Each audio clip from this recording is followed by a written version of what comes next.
Kiai Nasruddin Halim membangun manusia Indonesia di pengurus cabang Pergunung Kabupaten Kudus. Kami serahkan sepenuhnya kepada moderator Bapak Haji Muhtadi SPD MED dan beliau Majelis Dr. Haji Isbianto SAG MPD.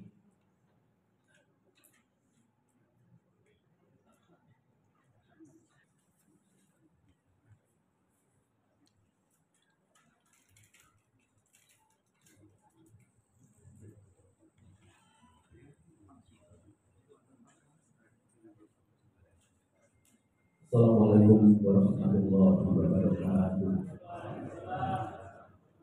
Alhamdulillahirabbil alamin. Wassalatu wassalamu ala sayyidina Muhammadin wa ala alihi wa sahbihi yang dengan hormati Romo Kiai Ulil Albab Arwani, dengan hormati Profesor Dr. Kiai Asep Saifuddin Halim MA, dan yang saya hormati Rektor UMK Kudus, yang saya hormati perwakilan dari Pak Bupati Kabupaten Kudus, dan yang saya hormati dari Ibu Brigadier Kudus, juga yang saya hormati para panelis yang pertama dari TV Permudi, Dr. Andes HM Fauzi MAG MPD, dan yang saya hormati juga panelis yang kedua dari PTN Kudus, Bapak Dr. H. Isbianto MPD, serta seluruh anggota Permudi baik dari PT Kabupaten Kudus, Kabupaten Grobogan, Kabupaten Pati, dan Kabupaten Jepara. Alhamdulillah pada hari ini kita bisa bertemu dalam satu forum kajian dan buku, dan nampaknya ini bukan buku yang main-main ya, karena buku ini itu ada sambutan semacam testimoni dari Bapak Dr. Andes HM Yusuf Kala, kalau wakil presiden. Kemudian juga sambutan seorang entrepreneur, Profesor Dr. Didi Khairul Tanjung MPH. Ini nampaknya buku yang kecil yang saya pegang ini termasuk buku yang tidak main-main, walaupun tadi saya hanya membaca sedikit. Yang kedua sholat ma'asawat kita sambungkan kejadian kita Nabi Agung Muhammad SAW sebagai bentuk mahabbah kita kepada beliau, dan semoga kelak kita mendapatkan syafaatnya, amin ya rabbal alamin. Baik, saya bacakan susunan acara bahwa nanti saya mohon dengan hormat pada panelis satu Bapak Dr. Andes HM Fauzi MAG MPD untuk bisa menyajikan paparannya terkait dengan buku yang berjudul Inspirasi dan Perjuangan Kiai Asep Saifuddin Halim Membangun Manusia Indonesia. Setelah itu dilanjutkan paparan dari panelis yang kedua, Profesor Tengah Bapak Dr. H. Isbianto MPD, tentang kajian atau memaparkan isi dari buku tersebut. Selanjutnya bagian akhir ini, kalau dalam bahasa sederhana, merupakan goalnya nanti atau merupakan konfirmasi, langsung akan disampaikan oleh narasumber Profesor Dr. K.H. Asep Saifuddin Halim MA.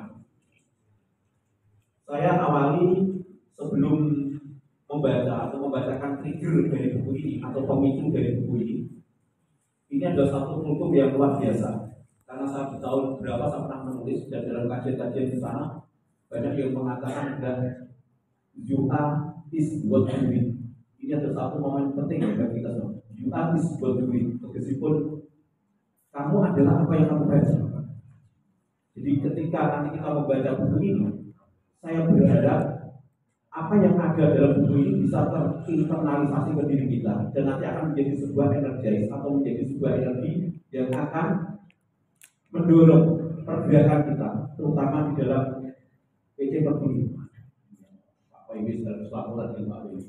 Kebetulan saya di Peduli itu bagian diklatnya dan saya punya semangat agar guru itu memiliki profesional development yang tinggi. Ini yang penting.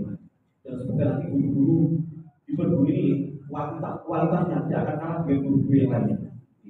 Ya. Selamat untuk ketua PC Peduli Pak Haji Yumadi yang telah memiliki biro untuk melakukan pelatihan pelatihan terhadap guru tersebut. Baik, saya akan coba mengambil poin-poin yang ada dalam buku ini sebelum dikupas dengan detail, atau saya akan mencoba mengambil trigger-trigger yang ada dalam buku ini. Ada 3 hal penting yang saya tangkap, nanti akan didetailkan, yaitu perjuangan Bapak Kiai Asep Saifuddin Khalil. Ini saya tangkap. Kedua adalah mimpi beliau, dan yang ketiga adalah action beliau di dalam menciptakan atau membangun manusia Indonesia yang berkualitas. Di sisi perjuangan, beliau memang seorang yang gigih. Dalam buku itu, beliau sempat kebingungan, ini terus di mondok maupun terus di sekolah di SMA 1 Sidoarjo, ketika maaf ya, waktu itu masih mengalami kesulitan dalam ekonomi. Akhirnya beliau keluar dari SMA 1 Sidoarjo. Ini luar biasa. Kalau masuk ke sekolah favorit itu udah biasa saja, tapi berani keluar dari sekolah yang favorit itu hal yang luar biasa. Kemudian beliau pernah kuliah di 3 tempat sekaligus. Ini ketika sudah ekonominya membaik dan beliau melakukan les privat, ya. Bahkan pernah mengajar di SMA Gresik. Justru yang diajarkan oleh beliau, walaupun seorang ini itu tidak materi-materi yang ditakuni dan sebagainya, tapi justru beliau itu mengajar materi matematika, fisika, biologi dan Inggris. Luar biasa. Kemampuan kitab peninggalan berperan. Tapi ini ngajari ilmu ini kalau dalam satu dunia manusia aneka ilmu. Tapi juga kan aneka ilmunya terpaksa. Pulang saannya bumi kosong juga.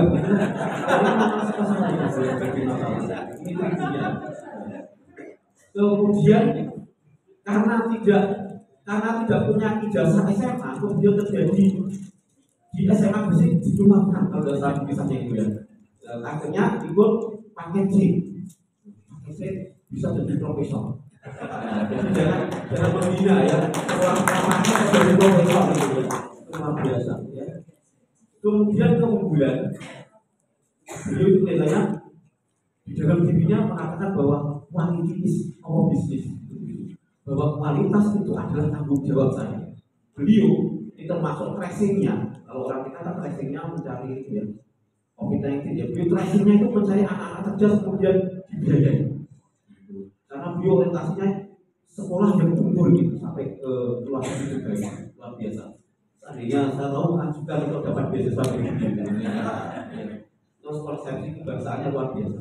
Kemudian actionnya itu ya, kalau dibaca di buku orang berbicara tentang entrepreneurship, entrepreneur, kemudian yang apa itu? Beliau itu menekankan pada social entrepreneur. Jadi artinya apa? Bisnis yang beliau lakukan itu semuanya digunakan untuk membiayai pondok pesantren. Itu luar biasa.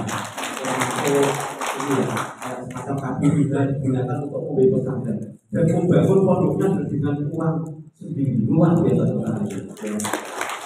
Kemudian yang terakhir, yang saya baca terakhir bagi saya itu karena never ending mungkin itu ada program, kalau HP kita namanya OPPO. Kalau beliau programnya OPOP atau dibaca OPPO ya, yaitu One Pesantren One Project atau One Pesantren One Program. Sehingga salah satu program beliau adalah pendirian SPPBD, yaitu tempat pengisian gas gitu ya, luar biasa, dan juga hasilnya digunakan untuk membiayai pesantren, luar biasa. Inilah yang nanti perlu dicontoh ya. Beliau pernah juga ini, karena mungkin kesulitan keuangan akhirnya nyewa tanah untuk mendirikan MTS. Ini yang paling asik bagi saya.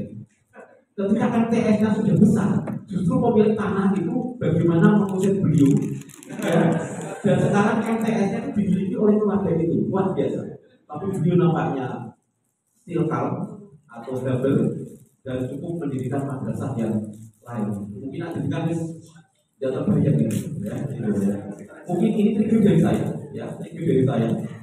Semoga setidaknya dari trigger ini bisa sedikit memahami buku ini, karena buku ini seperti lautan yang perlu kita selami agar kita ini yang ada di dalam. Baik, untuk menghemat waktu langsung saja saya menuju kepada beliau Bapak Dr. Andes Zakan Fauzi MAG FPD selaku panelis 1 untuk bisa memaparkan tentang buku dengan judul Inspirasi dan Perjuangan Kiai Asep Saifuddin Khalil Membangun Manusia Indonesia. Mohon pada panelis 1 kami berterima.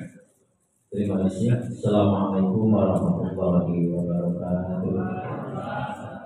Alhamdulillahirobbilalamin. Jangan yang memiliki manfaat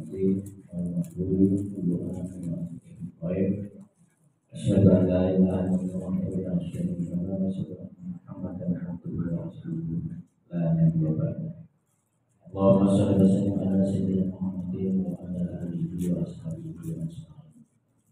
Yang muliakan para alim, para ulama, wabil khusus Profesor Dr. Kiai Haji Nasir Saifuddin Khalil, pimpinan Pondok Pesantren Imam Rumah, sekaligus Ketua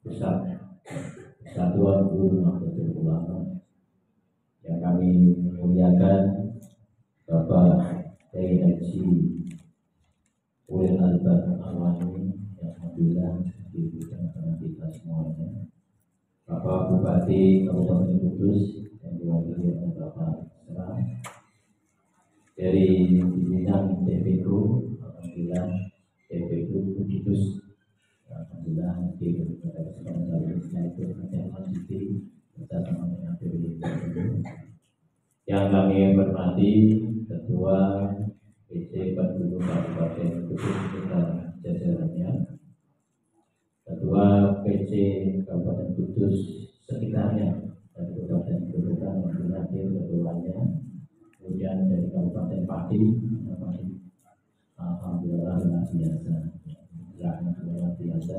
Kabupaten Jepara, alhamdulillah Kabupaten Jepara, dan kita mulai demak karena nanti setelah ini pelantikan.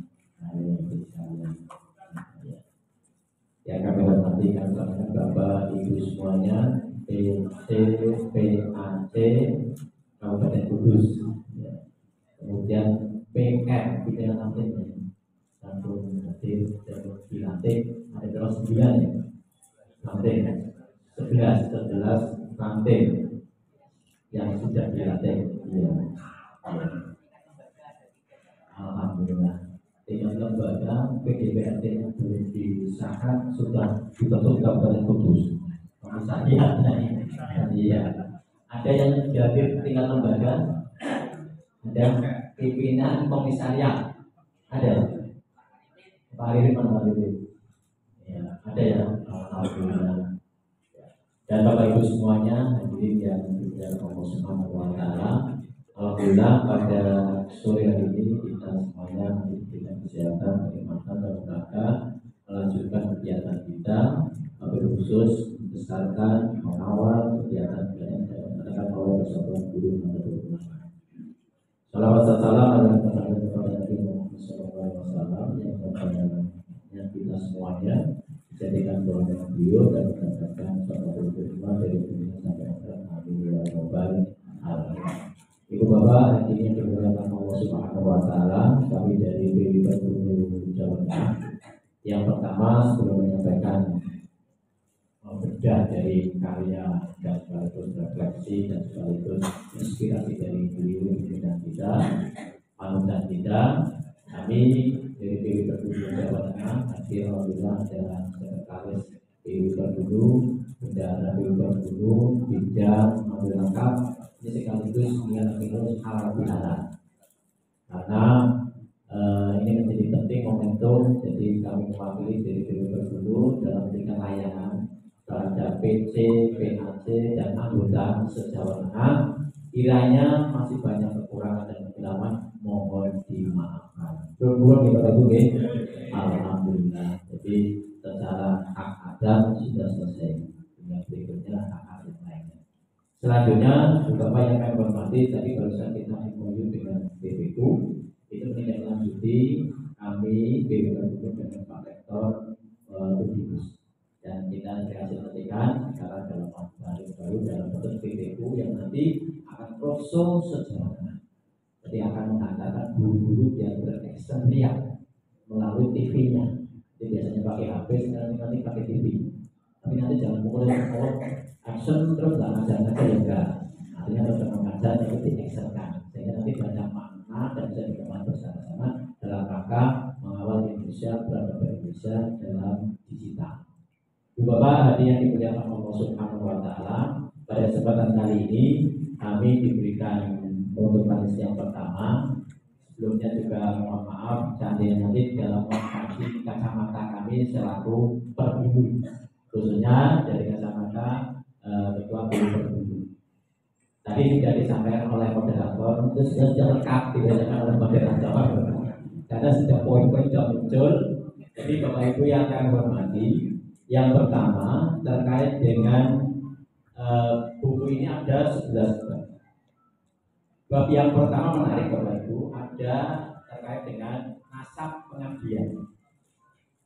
Hal ini kalau kami setelah baca dan urut dan sebagainya yang ditulis oleh Muhammad Ismailnya bertemu ketika di Surabaya, ketika di Pacet, dengan melihat profilnya yang begitu halus, ulasannya untuk luar biasa.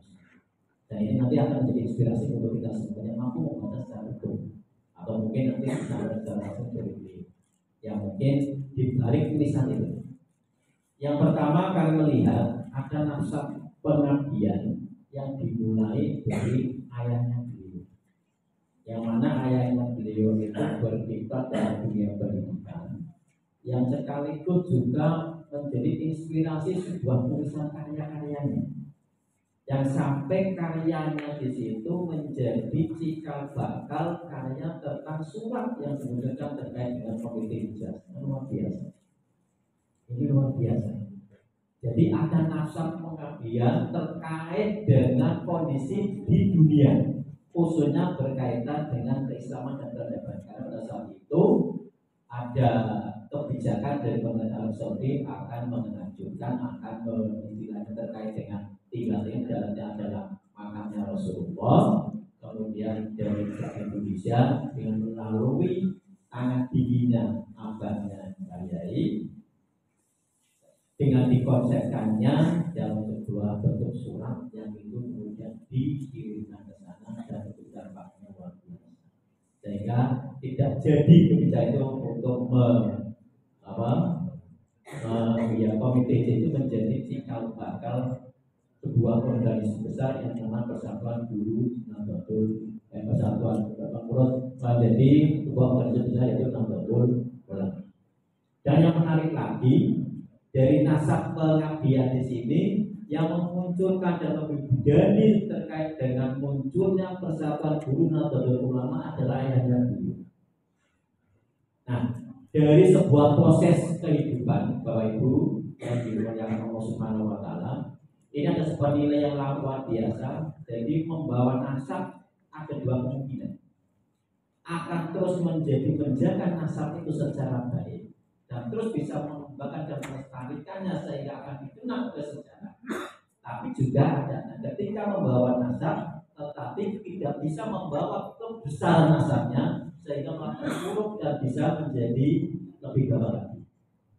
Nah, ini sebuah proses membawa nasab ternyata membawa saya ada inspirasi insting sekaligus tirakat dari orang tua membekas dan memasuki kepada keturunannya, salah satunya adalah beliau Pak Yai Ketua PP Perbulu.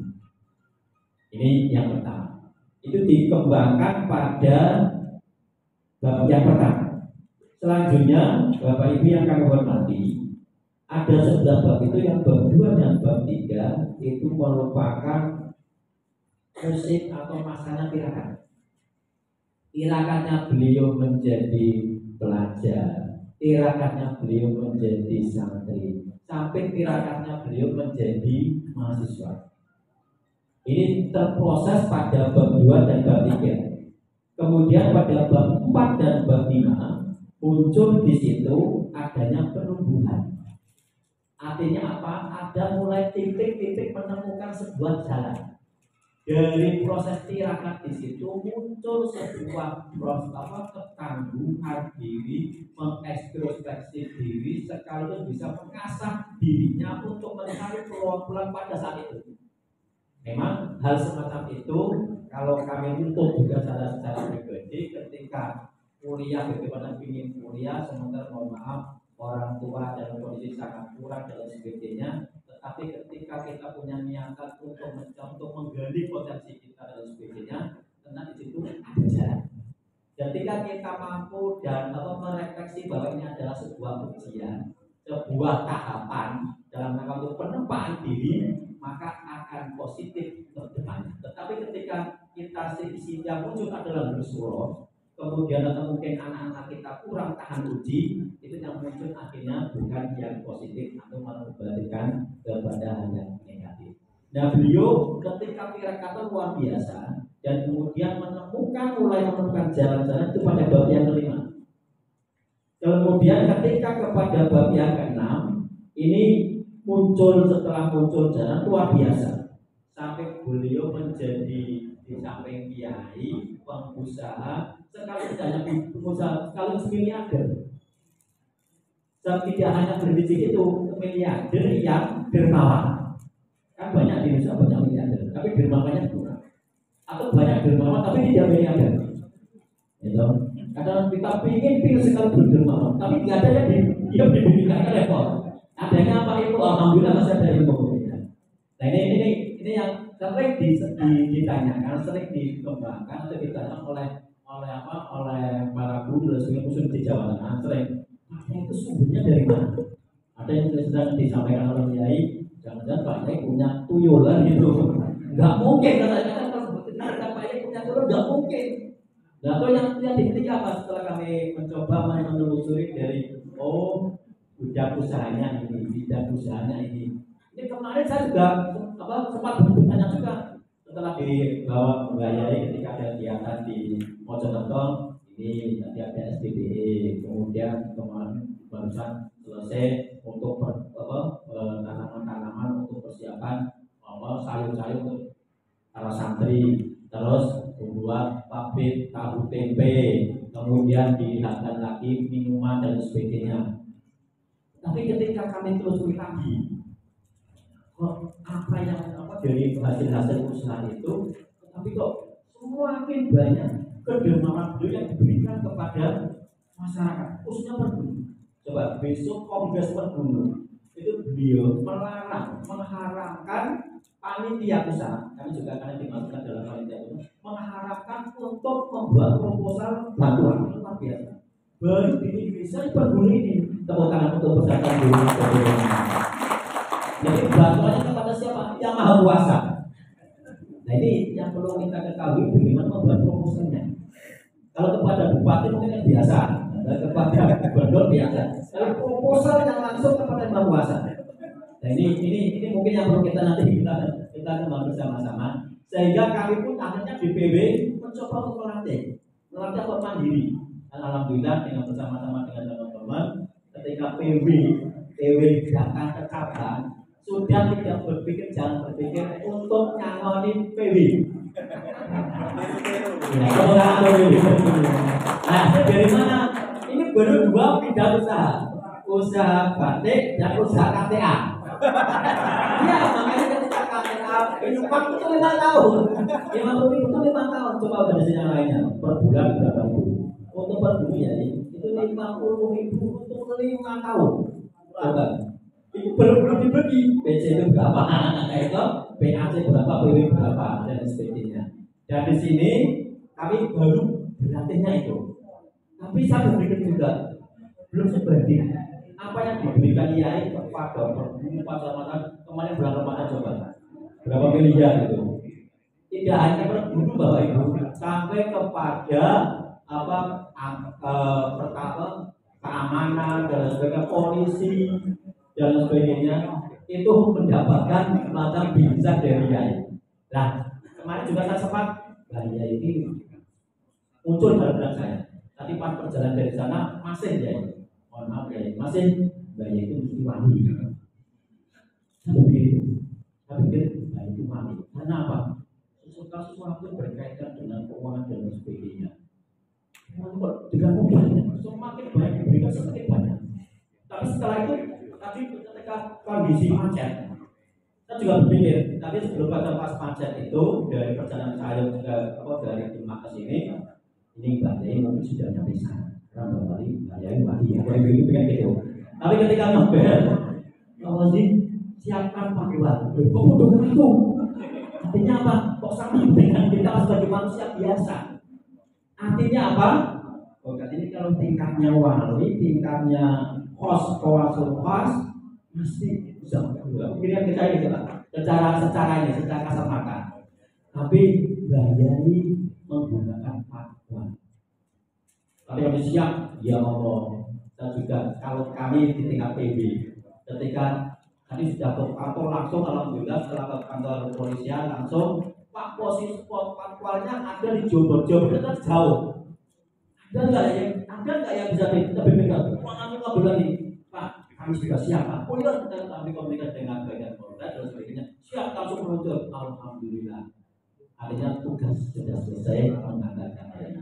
Alhamdulillah sudah sampai sini dan kami selamat. Alhamdulillahirobbil alamin.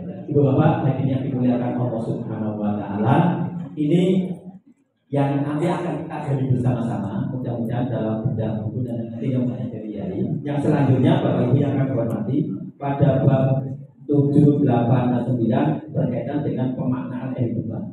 Ini yang nanti akan menjadi kristalisasi yang perlu kita kembangkan bersama maksudnya dalam rangka mengantarkan perguru ke depan dengan harapan mudah-mudahan bisa memberikan support dan bisa memberikan pemanfaatan kepada masyarakat, tidak mengkreduli kepada pemerintah daerah dan sebagainya, tapi memberikan support. Dan inilah yang saya lihat dalam buku ini, mengapa Allah lebih memudahkan beliau dalam hal keduniaan dan sebagainya. Karena beliau munculnya di dalamnya adalah melakukan sebuah aktivitas yang semuanya diluruskan kepada Yang Maha Kuasa. Nah, polanya seperti apa nanti akan kita dengarkan bersama. Itu dari benar buku yang dapat kami sampaikan dari kami. Tentunya hal-hal yang kurang atau belum terungkap atau belum keliru nanti bisa dikonfirmasikan kepada beliau. Jadi kami tugasnya Allahumma bihamdika. Assalamualaikum warahmatullahi wabarakatuh. Terima kasih kepada panelis pertama yang telah memaparkan hasil refleksinya dari buku inspirasi dan perjuangan Kiai Asep Said dalam membangun manusia Indonesia. Terima kasih kepada Bapak Dr. Adis dan Muhammad Fauzin yang ahli FPG.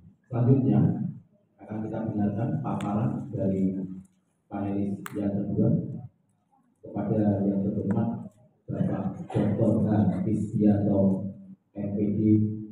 Kami persilakan. Assalamualaikum warahmatullahi wabarakatuh. Bismillah, alhamdulillah, assalatu wassalamu ala rasulillah wa ala alihi wa ashabihi wa mawala amma. Pemuda Haji Muhammad bin Abdul Wani, Rasulullah dan Syekh Kudus, Kudus Pengasuh atau pesantren, takut dan kebijakan. Pemuda Haji Kudus Abdul Saya Fitri Alim, alhamdulillah, terus satu tahun kita semuanya. Ketua PB Terkudu, sebagai Haji sudah semuanya. Bapak dan Ibu guru yang tergabung dalam Terkudu dan tamu-tamu penting kita, ada Pak Bupati, dua kali Pak Kapolda, Pak Rektor, Pak dan seterusnya semuanya tanpa saya sebut satu. Kita sangat menghormati alumni beliau. Saya yang ada segini. Kalau tahu beliau itu betul-betul rawon, mestinya tempatnya yang minimal 1.000 yang sudah terdaftar. Mestinya, tapi ya tanpa menghormati penyesalan. Sore hari ini sesuai permintaan dari panitia, saya ingin menyampaikan satu titik saja. Kalau ini sudah khatam buku ini, di ruangan ini yang sudah khatam saya baca 2 hari setelah khatam. Tapi saya tidak akan mengulas karena semua peserta sudah punya. Bagaimana? Saya sedikit satu titik saja. Saya ingin menyampaikan antara sebab dan akibat. Tadi disampaikan oleh Pak Sibawu di Guru Jawa Tengah, itu akibat-akibat, lebih banyak kepada akibat-akibat atau hasil. Saya lebih jeli lagi membaca buku ini, itu dari aspek sebab dan akibat. Mengapa beliau Pak Kiai Asep itu berhasil? Lawan itu kan lihatnya kan berhasilnya saja. Dan lebih ngeri lagi, kita yang jauh dari beliau ini pengen niru hasilnya saja. Pengen langsung duit kayak amanatul umah. Santrinya ada, bayar larang-larang, payu. Kan itu yang kita lihat. Padahal ada sebab-sebab yang menyebabkan akibat berhasil. Satu di antaranya adalah innamal a'malu binniyat. Dengan baca lebih jeli lagi di sini, Romo Kiai Asep tidak pernah menyusun atau membentuk amanatul umah dan apapun lembaga yang ditaksis oleh beliau itu untuk mencari keuntungan material. Itu pasti tidak. Seluruhnya adalah lillahi kalimatillah, dakwah atas nama Allah Subhanahu wa taala. Kalau kita hari ini pengen punya sekolah madrasah unggul, pesantren unggul, santrinya banyak, sebanyak-banyak, dan yang pertama kali dipikir itu SPP atau syariah berapa, itu pasti keliru. Dengan ingin akibat tetapi lupa karena kalau seluruhnya itu di jalan Allah seperti disampaikan oleh Kiai Pak tadi, ya pasti insya Allah akan mendapat ridho dari Allah dan mendapatkan keberhasilan. Ini yang kita perlu hati-hati. Kita boleh meniru beliau, tetapi sebab-sebabnya ya, apa hasilnya mau. Yang kedua, waminal asbab adalah riyadhah. Tadi kirakan ya, riyadhah. Terus kalau kita ingin punya putra hafidhul Quran misalnya, pondok di Yantuk sini, atau pengen hafal alfiyah di madrasah-madrasah di Kudus ini banyak yang kaget yang menghafal alfiyah, bisa baca kitab, bisa macam-macam. Nah, kita sebagai orang tua hanya masalahkan kepada tajil mati, madrasah 4 pokoknya tak bayar SPP dari yang anakku hafal alfiyah lakon lamanan yo. Lah jenengan yo tutur anake oh sorry atau anake dalam anak apa-apa. Lah pripun ini kita jangan melupakan sebab-sebab menuju kepada akibatnya. Itu pun kalau kita sudah melaksanakan sebab-sebab, ya misalnya, itu kita tidak bisa memaksa Allah Subhanahu Wa Taala. Ya Gusti, kalau masa kalau itu tanah aku tidak hafal Quran misalnya, masa berdoanya bisa. Itu pahamuran dan fatwa dari Allah Subhanahu Wa Taala. Yang terakhir, yang ketiga, kita ingin menjadi tokoh terkenal seperti beliau. Salah satu yang saya kemarin saya tanya karena ini bertemu dengan beliau. Sebelum muktamarnya kemarin beliau itu menikah. Nanti kalau ada yang calon yang jadi ini nanti saya akan coba. Alasannya apa ya? Beliau tidak akan membiayai lulus kerja, tapi cuma membiayai PBN kok bayarkan. Pak PBN kok. Nah, itu tidak bisa kita tiru kalau kita tidak mengikuti sebab-sebab yang kita sudah baca di buku. Matur nuwun, tidak lebih dari 5 menit yang saya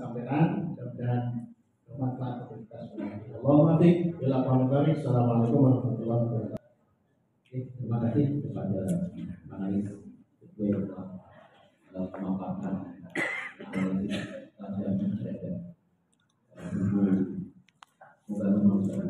Selanjutnya langsung ke mawon pelatihan dan Profesor Dr. K.H. Asep Saifuddin Halim MA untuk memberikan konfirmasi atau sesuatu yang terjadi dari buku ini kata panelis pertama. Monggo. Assalamualaikum warahmatullahi wabarakatuh. Bismillahirrahmanirrahim. Alhamdulillahirabbil alamin. Wa bihi nasta'inu ala umuri dunya waddin. Wassalamu ala asyrafil anbiya'i wal mursalin. Sayyidina Muhammadin wa ala alihi wa sahbihi ajma'in. Rabbi sadri wa yassir li amri wahlul 'uqdatam min lisani yafqahu qawli. Rabbana iftah bainana wa baina qaumina bil haqqi wa anta khairul fatihin. Amma ba'du. Hadirin hadirin sama kiai Bapak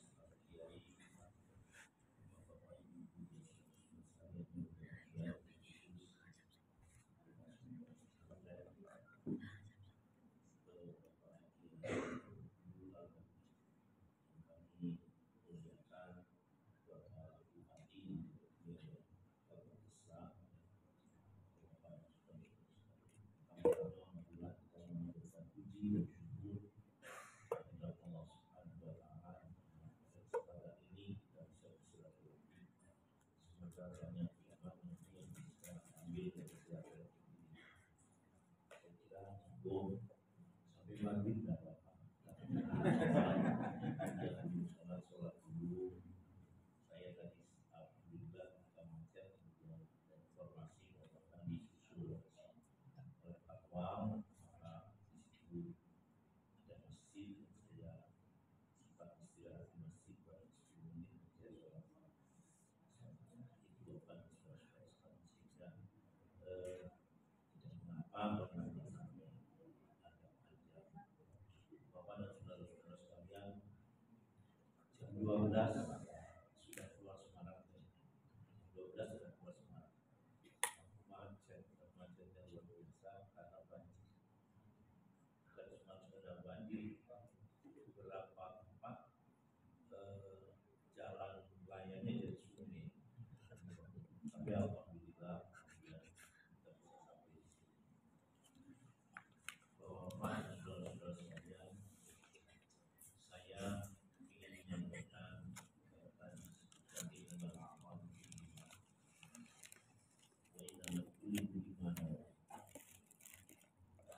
saya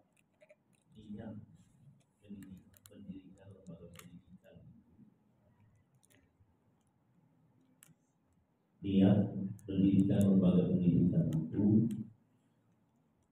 terinspirasi mohon maaf oleh Amal Guru di Bogor, bahwa di situ muncul dan hafallah ala qadimi sholeh wal ahdu bil jadidil asr. Itu sebetulnya awalnya dari bagaimana memperdebatkan pendidikan, yaitu pendidikan salaf, pesantren berupa solokan dan gabungan, kemudian berupa klasikal. Ini bapak-bapak dan saudara-saudara sekalian. Kemudian keputusannya ya yang Bandungan dan slogan silakan berlanjut, yang klasikal ya silakan berlanjut pula. Ini bapak dan saudara-saudara sekalian. Maka kemudian saya mendirikan sekolah. Dan saya bingung untuk menyekolahkan anak saya karena saya sudah keluar dari istri. Dan disitulah saya mulai pendidikan untuk anak saya. Dan kemudian tentu saja pendidikan yang saya inginkan adalah pendidikan yang saya kelola sendiri. tujuannya pada ibu sekalian, yaitu tidak terlepas daripada tanggung jawab pendidikan. Dulu Indonesia dijajah, kali-kali itu dijajah. Spanyol pernah dijajah, Portugis kemudian Belanda yang begitu lama, dan terakhir Jepang.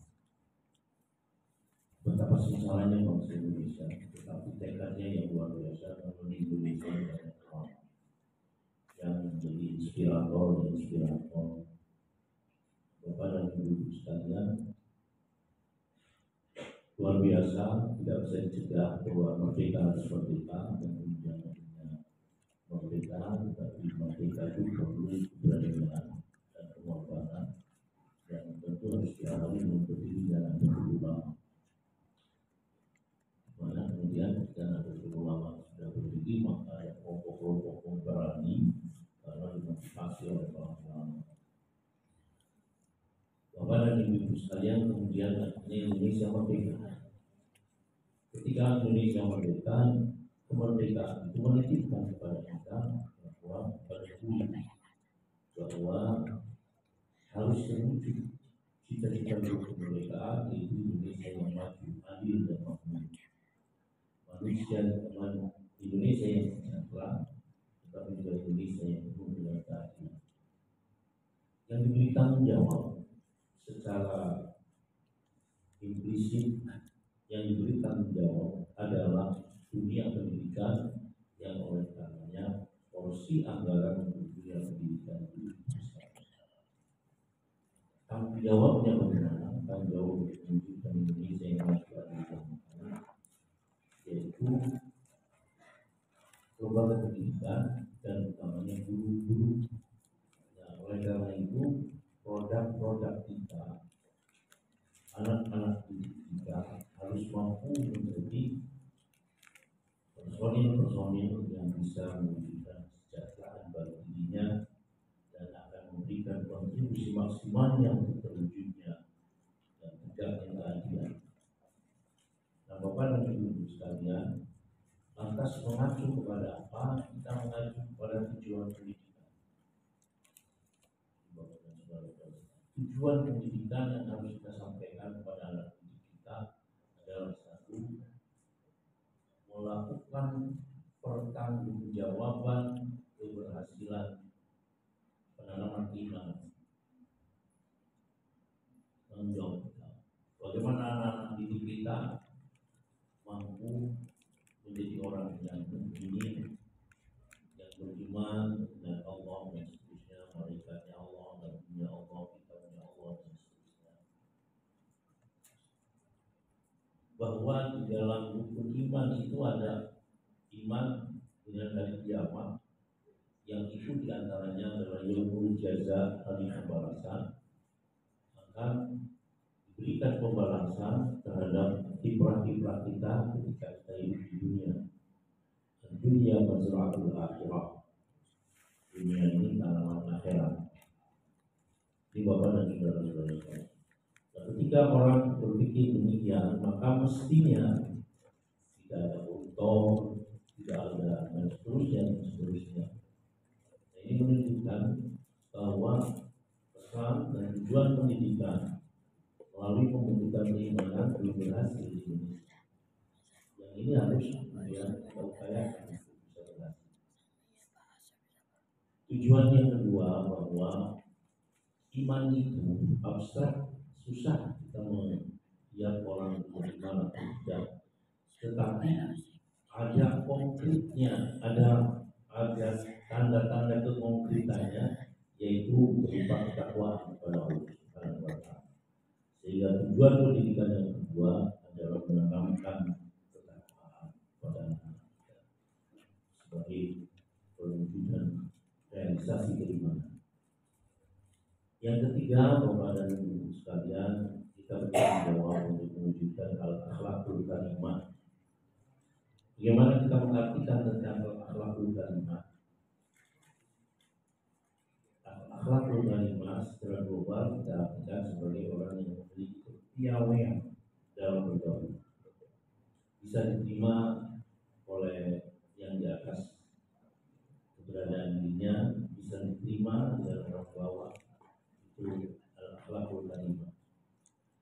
Bagian-bagian daripada akhlakul karimah itu tidak boleh marah, harus bertanggung jawab, tidak boleh berkata tidak bisa, karena ini adalah merupakan penyempurnaan yang diberikan oleh Nabi Muhammad SAW, di mana beliau bersabda, "Innama bu'istu liutammima makarimah akhlak."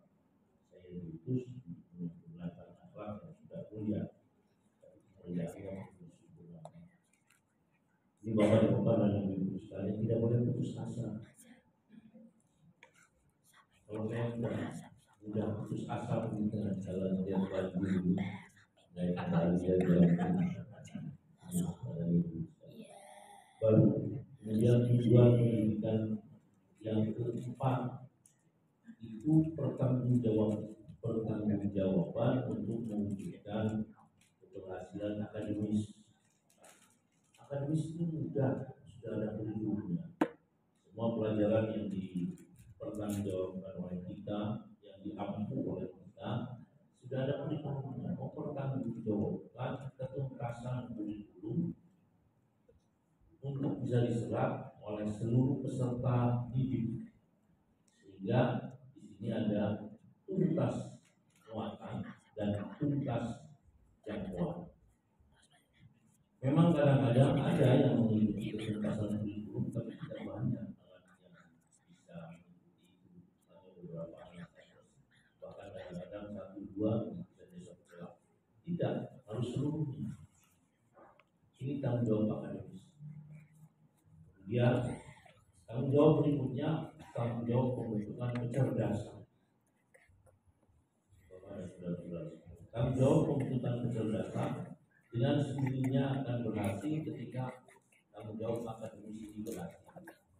Karena cerdas itu bisa dibentuk oleh paham. Begitu beratus kali paham, bahkan 1000 kali, maka kemudian seseorang akan bisa cerdas. Berikutnya yang keenam, pembentukan kesehatan. Anak-anak didik kita harus sehat. Nah, Bapak dan saudara-saudara sekalian, pesantren memang sulit sekali. Ini harus dihandle oleh guru olahraga. Guru olahraga pun tidak tahu bahwa apa yang harus dipertanggungjawabkannya yaitu pembentukan kesadaran kesehatan terhadap anak. Saya tidak tahu, asal aja ya. Padahal kan guru olahraga itu harus bersama-sama sekaligus sebagai guru kesehatan. Kenapa? Karena orang yang sehat akan bisa bekerja tahan lama. Kalau di pesantren mudah, ada sholat malam. Sholat malamnya menjelang subuh, ya, dengan rakaat yang cukup sudah dengan sendirinya cerdas. Apalagi Nabi menjelaskan bahwa salah satu hikmah daripada sholat malam, manhadun anil ismi makradatun lidda'i minal jasad. Makradatun lidda'i minal jasad, pengusiran penyakit dari tubuh. Bapak dan Ibu sekalian. Kemudian tanggung jawab berikutnya adalah tanggung jawab keterampilan.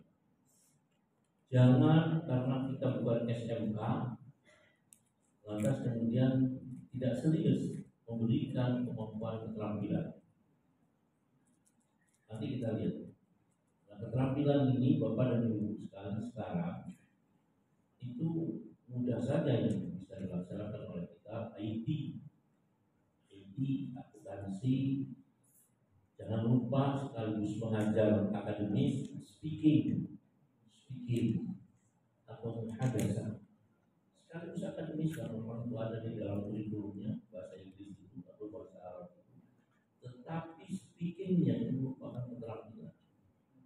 Jadi kalau ada ilmu misalnya, ya satunya untuk speaking dan betul-betul serius. Kemudian mereka kalau pandai bicara nanti dalam berkomunikasi, ya luar biasa. Tanggung jawab berikutnya adalah tanggung jawab pembentukan seni. Nah, Bapak dan Ibu sekalian, seni itu sarana saja untuk terwujudnya kemudian harus pada diri kita. Ar-Rahimuna yarhamuhumur Rahman. Orang-orang yang senantiasa menyebarkan kasih sayang itu akan mendapatkan kasih sayang dari Allah. Dan senantiasa mendapatkan permohonan, dimohonkan ampunan oleh para malaikat. Yarhamu man fil ardi yarhamhu man fis sama. Limpahkan kasih sayang kepada orang-orang yang ada di bumi, sehingga kemudian Allah dan para malaikat akan melimpahkan kasih sayang kepada kita. Tanggung jawab berikutnya adalah pembentukan kreativitas. Anak didik kita harus kreatif. Tidak ada pelajaran, tetapi 8 tanggung jawab yang saya sampaikan tadi bisa disempurnakan, maka kreativitas akan terbentuk dengan sendirinya dan kemudian akan efektif, akan manfaat. Bagaimana? Kreativitas itu memerlukan bahan baku, tapi memerlukan mesin olahan. Bahan bakunya berupa akademis dan keterampilan. Makanya serius kita juga dalam pendidikan keterampilan. Ketika bahan baku dan keterampilan, ketika bahan bakunya berupa kecerdasan dan keterampilan, olah oleh mesin berupa kecerdasan, maka akan melahirkan kreativitas. Ketika kreativitas itu dioperasionalkan dengan akhlakul karimah, tidak boleh malas, tidak boleh berkata tidak bisa, tidak boleh putus asa, maka siapapun orangnya yang telah memiliki kemampuan dasar tadi, proses di dunia pendidikan, di aliyah, di SMA, maka dia akan mampu mewujudkan kesejahteraan bagi dunia.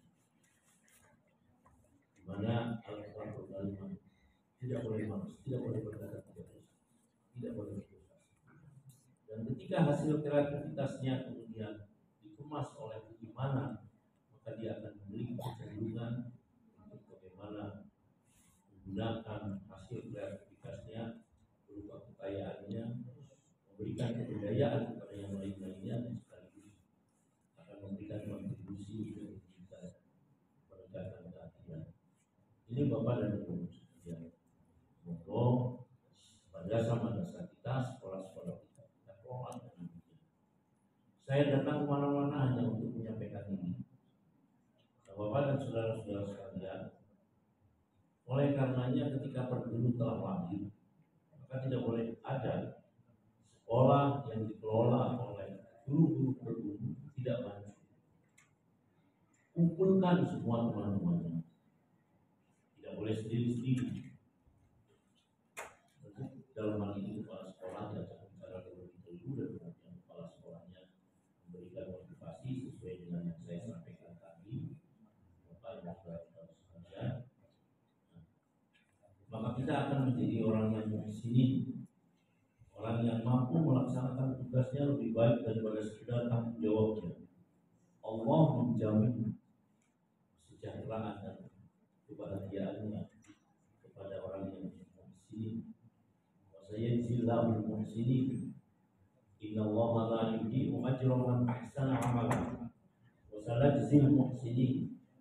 Saya Allah akan memberikan balasan kepada orang-orang yang melaksanakan tugas yang lebih baik daripada segala tanggung jawab.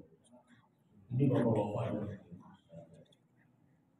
Nah, ketika kita mengacu kepada itu, maka lulusan-lulusan kita akan sangat kompetitif, dapat dirasakan oleh anak-anak didik kita dan diceritakan oleh anak-anak didik kita pada lingkungannya, terutama lingkungan keluarganya, dan kemudian lembaga-lembaga pendidikan kita akan mendapatkan animum yang baik-baik, yang banyak. Bapak dan saudara-saudara sekalian, kemudian akan membuat kita semua para gurunya menjadi mendapatkan konsekuensinya berupa janji Allah memberikan kesejahteraan kepada orang-orang yang muhsinin. Ini Bapak-bapak dan Ibu sekalian. Saya tularkan kemana-mana, saya datang kemana-mana untuk menyampaikan ini. Nah, Bapak dan Ibu sekalian, saya ingin menyampaikan bahwa saya mendirikan lembaga pendidikan di Pancet yaitu pada tahun 2006. Tidak punya apa-apa, 2006 tidak punya apa-apa, mohon maaf. Saya membeli sebidang tanah kurang dari 1 hektar diangsur selama 2 tahun. Ya saya pikir dikeluarkan kepada saya tanah itu 300 juta. Saya harus memiliki tanah itu tapi tidak punya uang. Gimana caranya? Ya saya sampaikan. Saya membutuhkan dan saya tidak akan menawar. Yaitu sudah 300 juta. Tetapi saya sekarang baru punya uang 20 juta. Ya karena tidak akan menawar ya. Ya akhirnya yang bersangkutan mengatakan gimana betul 20 juta. Kemudian sisanya kapan? Kira-kira 1 bulan lagi saya barusan membeli mobil seharga 155 juta mengangsur 2 tahun baru gitu. Nah, nanti 1 bulan lagi saya serahkan panjenengan hargai berapa kalau memang angsuran. Kemudian oleh pemilik tanahnya dihargai 130 juta, ya tidak apa-apa karena memang kita membelinya cuma 125 juta dan angsuran. BPKB-nya nanti baru keluar 2 tahun lagi. Kemudian sisanya kapan? Paling cepat 1 tahunan. Tapi kemudian sampai 2 tahun tidak apa-apa kalau paling cepat bisa molor. Nah, Bapak dan Ibu sekalian, tidak ada apa-apanya. Hanya ada sebuah rumah kecil yang kemudian menjadi anak selama putri untuk 23 anak. Ada gudang kayu yang kemudian dirabak, kemudian dikelilingi kanan kirinya, ditempeli kertas minyak. Kenapa ditempeli kertas minyak? Biar angin tidak masuk kalau malam karena dingin. Tempat itu angker, tidak ada orang berani ke sana. Ada 20 kilo jalan akses menuju sana dari tiga arah. Kalau dari arah Pandan itu hanya 7 kiloan, dari Cenggol 5 kilo, dari Selatan dan Pasir jumlah secara keseluruhan 7 kilo. Kalau sudah habis maghrib tidak ada orang berani lewat. Gelap gulita, banyak rampok juga. Akses jalannya sulit sekali. Kemudian saya memberikan, ya ada 2 hal ketika saya memberikan. Pertama, saya memberi nama Madrasah Bertaraf Internasional. Walaupun kemudian berikutnya saya memberikan MTS, itu Madrasah Bertaraf Internasional Madrasah Aliyah. MTS akselerasi pertama di Indonesia untuk madrasah itu kami. Kemudian bisa mengatasi menangnya kemudian beberapa tahun kemudian mendirikan akselerasi. Kenapa? SMP ada akselerasi, kenapa MTS tidak? Jawaban dari kemudian berikutnya kita mendirikan MA akselerasi, dan berikutnya kita mendirikan SMP BP, SMP Kaki, berikutnya mendirikan SMA Kaki. Ada lagi excellent. Nah, Bapak dan Ibu sekalian, di awal pendirian saya mengatakan malu sebetulnya. Pada saat itu saya mengatakan malu, sekarang pun mestinya malu. Untuk sementara madrasah yang akan saya dirikan ini akan menjadi yang terbaik di Indonesia. Kalau sementara, akhirnya bagaimana? Target akhirnya menjadi kiblat dunia. Ditertawakan orang. Dan saya juga malu, kenapa saya harus berkata demikian? Ya. Tapi kemudian saya mendapatkan referensi, Inna Allaha yuhibbu ma'aliyal umuri wa yakrahu safsafaha. Sesungguhnya Allah itu mencintai mereka yang luhur urusan-urusannya, tinggi cita-citanya, dan Allah tidak senang kepada mereka yang rendah urusan-urusan, rendah pula cita-citanya. Ini yang membekali Bapak dan Ibu sekalian. Monggo panjenengan juga mentekadkan sekolah-sekolahnya untuk demikian. Ya Bapak dan Ibu sekalian. Selanjutnya, Bapak dan Ibu sekalian, saya berpikir tidak punya prasarana-prasarana, cuma seperti itu. Kemudian ini harus menjadi yang terbaik di Indonesia untuk sementara. Apa lantas yang harus saya adakan, yang bisa saya adakan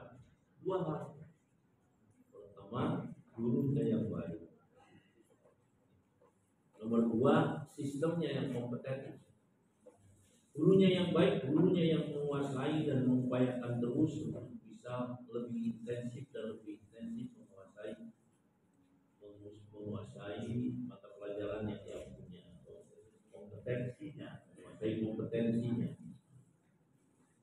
Nomor 2, punya komitmen untuk menjadikan muridnya yang paling baik, bisa mentransfer kurikulum secara tuntas dan menanamkan hal yang 9 tadi. Ini Bapak dan Ibu sekalian. Dan itu bisa diwujudkan walaupun sekolahnya kayak begini. Kalau saya mengungkapkan cita-cita saya, orang yang mendengar itu mengatakan amin, amin.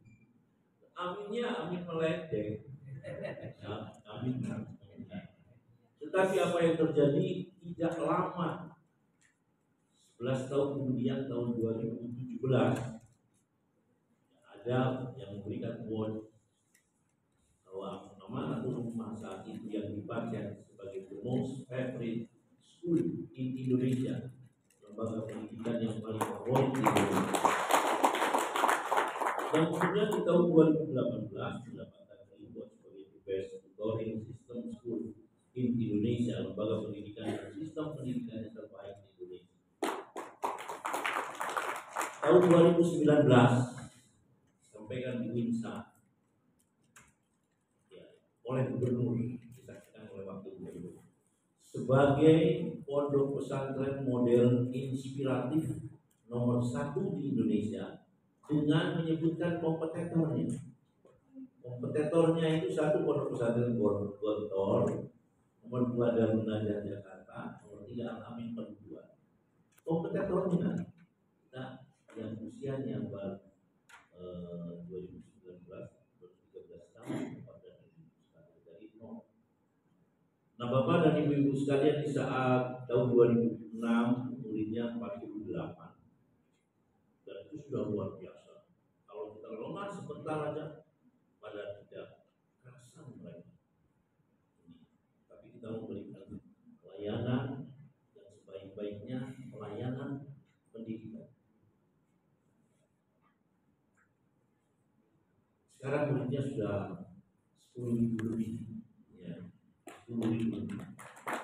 Jalannya itu kalau dulu 2 meter dan kanan kirinya terjadi makadam, terdiri dari makadam yang terjal. Sekarang sudah luas, sudah 7 meter, kemudian penerangannya dari awal sampai akhir, lampu penerangannya ada yang seperti kota saja. Kalau dulu di 20 kilo itu tidak ada warung, sekarang ratusan warung di sepanjang jalan itu ada. Karena kemudian tidak diramaikan oleh pondok pesantren saja, tapi kemudian yang lainnya juga meramaikan daerah sekitar sana. Ini bapak-bapak dan ibu-ibu sekalian, mohon ditiru oleh kita untuk bercita-cita yang besar. Tidak usah malu karena ada referensinya. Saya mampu dan saya belum punya referensi.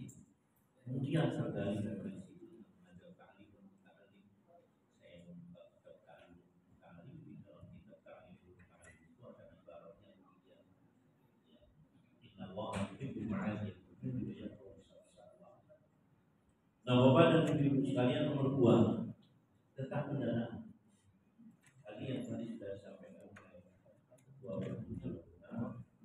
Nah, sejak itu saya tidak pernah berhenti membangun terus, membangun. Kalau tidak membangun ya sundulan murid. Kalau tidak membangun ya muridnya mau memarahkan. Di masa krisis ekonomi dulu orang lain tidak ada yang membangun, saya membangun. Di masa pandemi orang lain tidak membangun, saya membangun. Tidak pernah berhenti. Orang mengatakan ini dari mana uang? Ya, yang pertama orang mengatakan mungkin bagi saya mengatakan kucuran dana dan juga saya curi. Ya, sedang sebuah jalan, tidak usah disebutkan, tinggal deteksi aja. Nomor 2, orang mengandai-andai mungkin mengatakan itu cetakan uang palsu.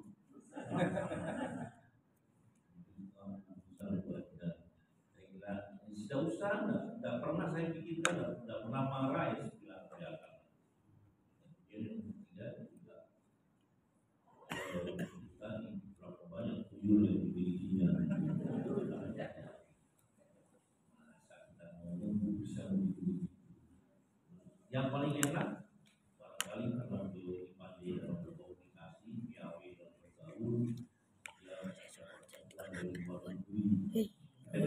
Tapi saya bilang semuanya tidak.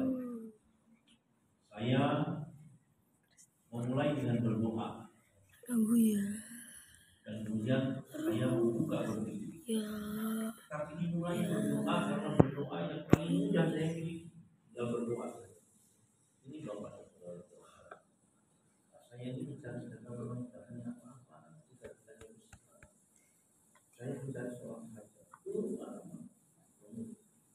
Soal saja seperti itu dilaksanakan.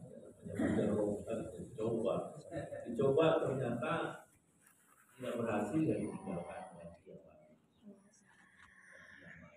Hingga terakhir kemudian ya mungkin tidak berhasilnya karena argumentasinya menurut saya kurang.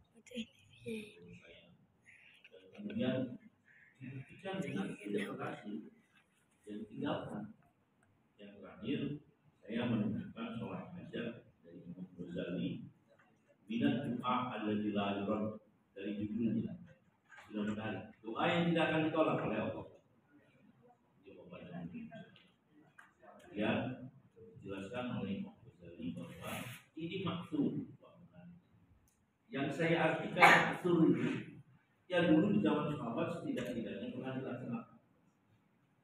Yang terakhir Imam Ghazali memberikan pesan la tu'allimuha li sufahaikum wa yata'awanuna biha ala maksiat. Jangan ajarkan kepada sembarang orang tapi digunakan maksiat karena istijabahnya sholat pada ini bisa saja bermaksiat dikabulkan. Dan kalau maksiat dikabulkan kita kena pesannya yang mengajarkan. Ini saya coba kenapa saya mengerjakan? Saya harus mengerjakan di saat istijabah, waktu yang paling mustajab. Waktu yang paling mustajab menurut telusuran saya yaitu 1 jam menjelang subuh. Karena ada hadis Nabi Ramadan fi jawfil lailil akhir khairun min al-yawm. 2 rakaat dengan malam terakhir lebih baik daripada dunia dan seisinya. Padahal ini 12 rakaat. Kemudian di saat itu afdhalus salat ba'da maktubat salatul lail. Paling utamanya salat setelah salat malam. Setelah salat wajib adalah salat malam. Wa hal min mustaghfirin fa astaghfiruh. Mana yang meminta ampunan akan saya ampuni jika dilaksanakan di saat-saat semacam itu. Wahal min da'in ujibu, mana dan siapa yang berdoa saya kabulkan doa. Maka saatnya saat istijabah dengan kaifiyatul istijabah, maka saudara-saudara sekalian doa saya akan dikabulkan. Antara lain tentu saya berdoa meminta rezeki. Dan tidak usah malu kepada Allah. Kalau kepada manusia malu. Saya kalau berdoa, kalau sholat hajat itu, Allah antara lain banyak sekali doa dan antara lain Allah Rasulullah ada al-tayyiban wa ti'an mubarakah min ghairi haulin wala ta'bin min kulli nawahi bukan 3 orang ya Allah limpahkanlah rezeki kepada kami rezeki yang halal dan baik yang luas dan banyak penuh barakah tidak sulit-sulit dalam memperolehnya dari berbagai sumber. Itu bapak. Salat hajat itu dilaksanakan 12 rakaat, 2 rakaat salam, 2 rakaat salam, 2 rakaat salam sampai dengan salam yang ke-6. Setelah salam yang ke-6 di luar sholat sujud, tapi waktunya 1 jam sebelum sujud. Pada saat sujud ini Bapak dan Ibu sekalian sebelum memanjatkan permohonan kita membaca dulu tasbih 11 kali, sholawat 11 kali sebagai pengganti yang ada di dalam kitab Ihya'uluddin ketika kita belum hafal. Subhanallah, alhamdulillah, wa la ilaha illallah, Allahumma shalli ala sayyidina Muhammad wa ala alihi wa sahbihi wa sallam. Baru kemudian berdoa. Tapi kalau bacaan aslinya kan harus hafal dulu. Subhanalladzi labisal 'izza wa qala bihi. Subhanalladzi ta'aqqaba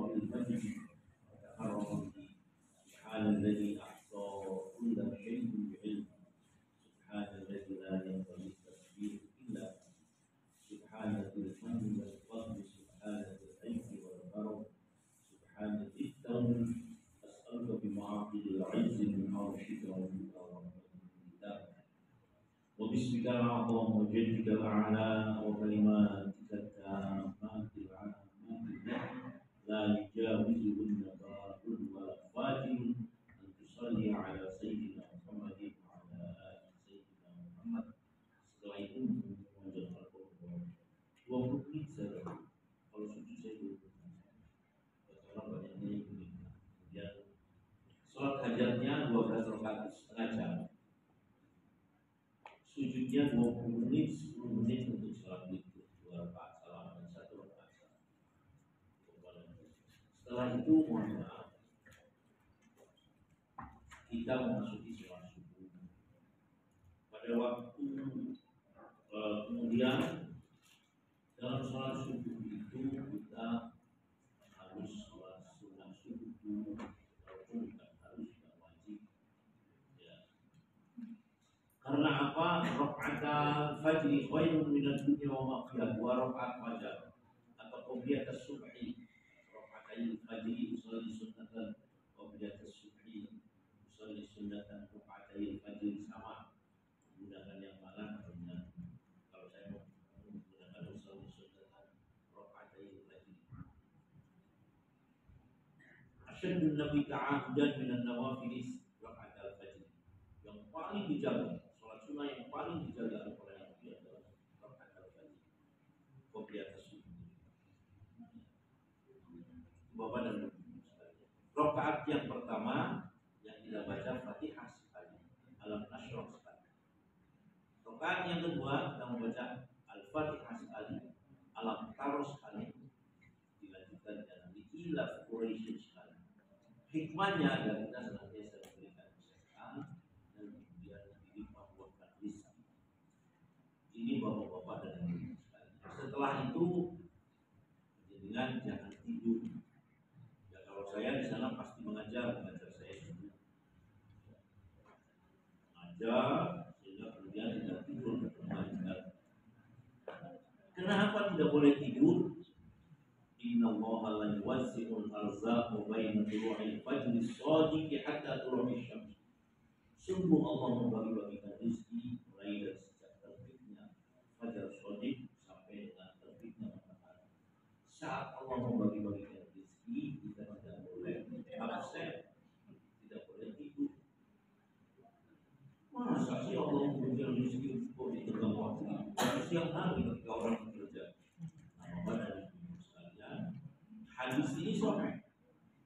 Dan karena hadis ini sahih, kemudian ada upaya melakukan penelitian terhadap apa yang terjadi pada tenggang waktu ini.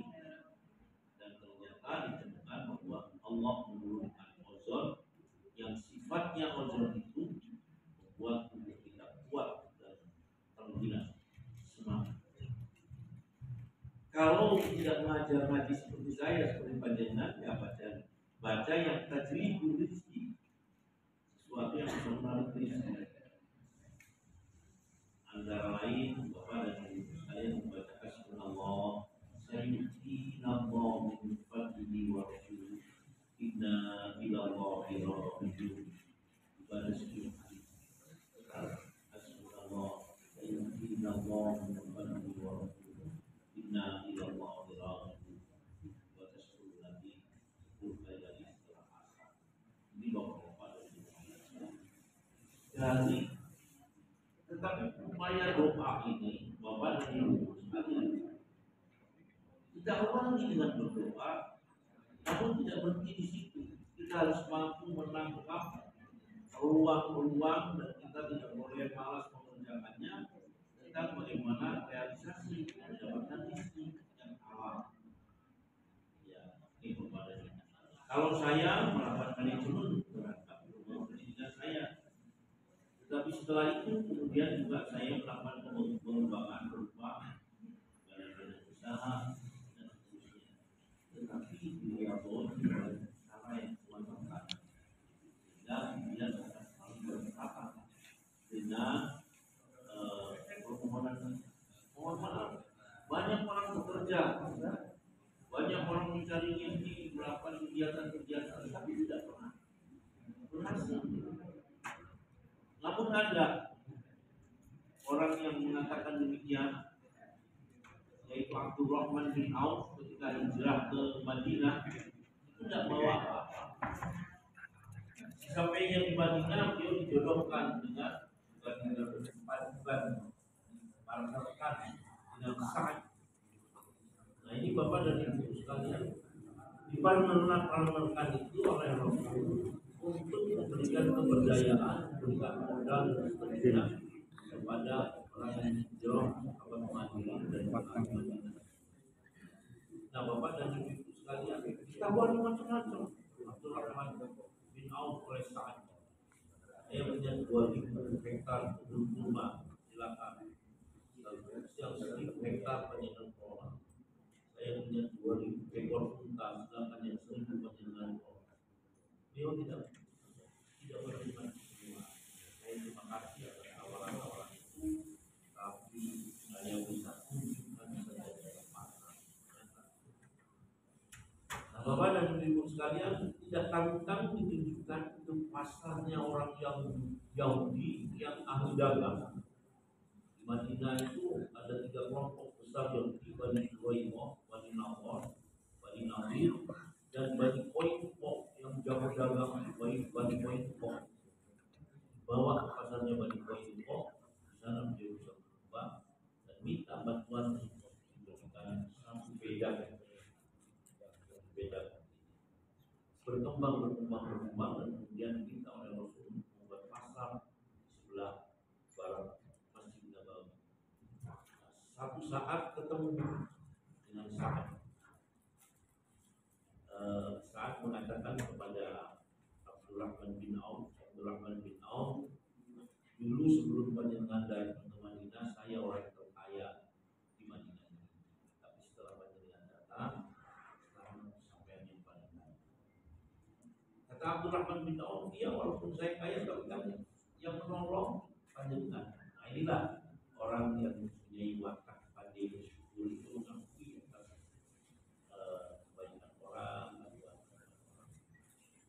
Apa komentarnya saat saya lihat semua yang sampai pegang berupa jenazah. Semua yang sampai pegang banyak orang berusaha. Tetapi usaha kamu bisa sempurna. Nah, kenapa? Karena itu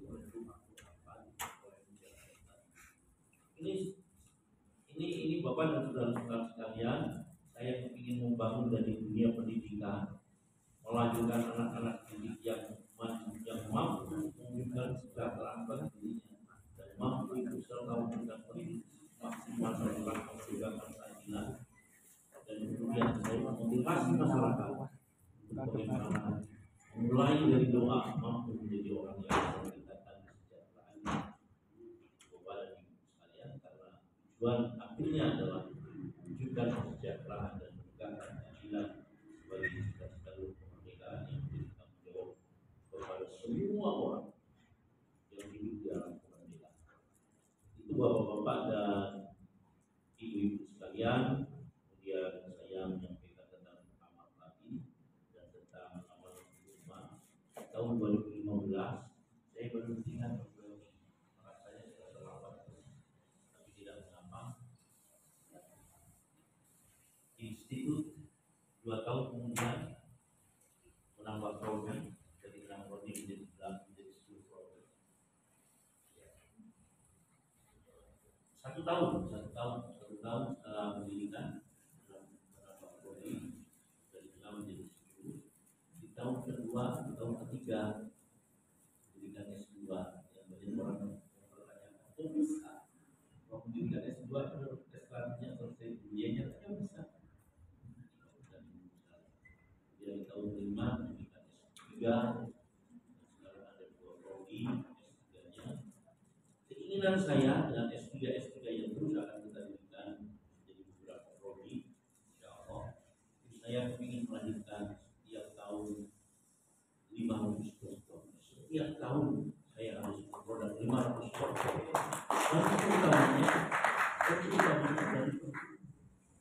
pertama kali saya membuka, mohon maaf ini saya beritahu, masuk-masuk teman, pertama kali dan baru sekali memang di Jawa Timur, ini ikut di Indonesia. 1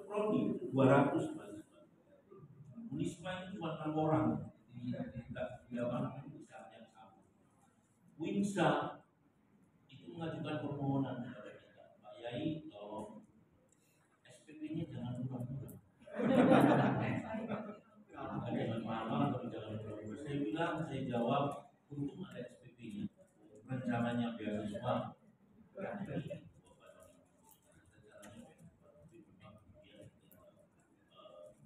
belum mampu untuk semuanya yang sementara Kongres Berbulu Monggo tanggal 26 sudah dimulai walaupun pembukanya 27. Suriannya ada pengajian yang banyak yang sudah dan kepada saudara-saudara sekalian, Berbulu ini sudah berdiri di 34 provinsi, semua provinsi di Indonesia sudah ada Berbulunya dan sudah berdiri di 514 cabang. Semua sudah ada cabangnya. Sudah lebih dari 11.000 PAC-nya ada 17.000. Dan sekarang sudah mulai berambah nanti. Kemarin saya melatih 442 di Kabupaten Garut. Karena memang desanya nah, kita akan sempurnakan. Kenapa harus disempurnakan? Karena untuk mencapai tujuannya adalah Indonesia yang maju lagi dan akses yang pertama adalah akses intelektual. Makanya kita lanjutkan dokter. Masa sih tidak terbebani dengan dokternya kalau sudah dokter. Tapi mohon maaf, dokter yang paling berkualitas mestinya harus dokter di Abdul Halim yang tahun depan menjadi universitas. Mestinya. Kenapa? Karena di sana diproses dengan baik dan 3 tahun harus lulus. 3 tahun harus lulus. Oleh karenanya kemudian 4 semester pertama itu diadakan penulisan bimbingan pembuatan jurnal. 4 semester non SKS. Perguruan tinggi lain tidak mau. SKS itu kan ada biayanya. Ya. Non SKS. Selesai boleh tidak mengikuti program penulisan jurnal manakala jurnalnya sudah diterbitkan ya, minimal Q1 ini kepada universitas. Kemudian bimbingan penulisan disertasi 4 SKS 0 semester 0 SKS 4 semester 0 SKS.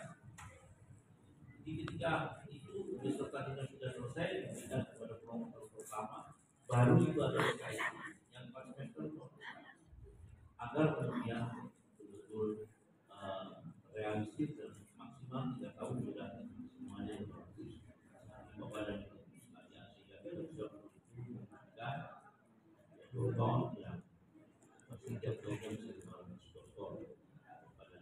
Alhamdulillah hampir sudah mendaftar semua ya cabang-cabang se-Indonesia. Saya sudah dilaporkan bahwa tiketnya sudah tiket berangkatnya saya sudah menghabiskan 2 miliar. Jadi itu Pulau Jawa tidak pakai tiket Pulau Jawa. Dari luar Jawa yang pakai tiket pesawat doanya semua aturannya selesaikan. Tanggal 26 dan 27 Ba'dal Asar sudah ada kajian, ada bacaan sholawat sehingga disediakan sampai kemudian kita berbodoh dan program dalam kongresnya nanti. Bapak-bapak dan bapak sekalian. Nah, mohon maaf. Saya kepingin NU itu paling jadi program yang sangat maju dalam berbagai hal ini. Yang saya tidak mau jadi ketua PBNU. Maka kalau saya jadi ketua PBNU, saya pernah ditawari jadi menteri agama, saya tidak mau. Karena kalau saya jadi menteri agama, maka kita membuat Indonesia yang maju dan melalui pendidikan yang akan kita kembangkan. Dan insya Allah berikutnya kita akan mendirikan berbagai provinsi yang ada di Indonesia, walaupun bukan cabang, tapi dikelola oleh sana oleh orang-orang di daerah, dan kemudian saya yang mengoperasi, saya memberikan sistemnya di bawah dan di bawah saya di mana terhadap merasakan nikmatnya mengelola lembaga hadis, maka terhadap kenikmatan yang kamu dapatkan yang diberikan oleh Allah kepada menceritakan kepada orang lain, menyimak, menyimak, dan bisa memberikan, bisa merasakan kenikmatan itu. Bapak dan Ibu sekalian, untuk saya kembangkan pertanyaan, saya selalu lihat jam ini baru jam 4 lebih 5 menit.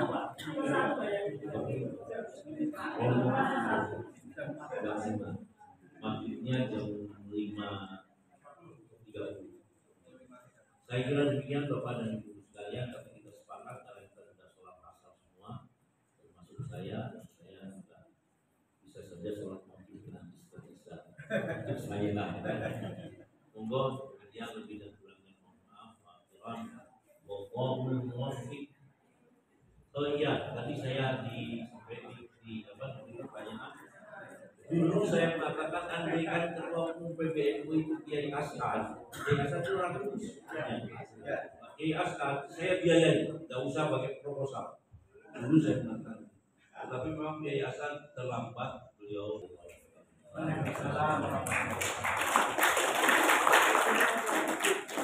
Terima kasih kepada